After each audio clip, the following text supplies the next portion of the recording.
ከጀርባ 6 ከፊት 8 መቆለፊያ ያለው የካዝና በር የተገጠመለት 100 ኪሎ ግራም የሚመዝኑ ከብረትና ኮንክሪት የተሰሩ በሮች ያለበትን አፓርትመንት ነው ማሳያችሁ። የአፓርትመንት እንግዲህ አይበለውና እሳት ቢነሳ እንኳን ለ6 ሰዓት ያክል ወደ አፓርትመንቱ እሳቱ ሳይገባ መቆጣጠር እንዲያስችል የተገጠመለት ሲስተም አለ ማለት ነው።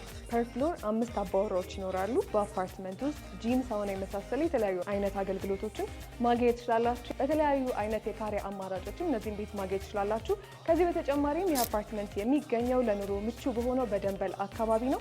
እንደዚህ አይነት ቆንጆ ቤቶችን መረጃ ለማግኘት ሶሻል ሚዲያ ገጽ ፎሎ ማድረግ እንዳትረሱ።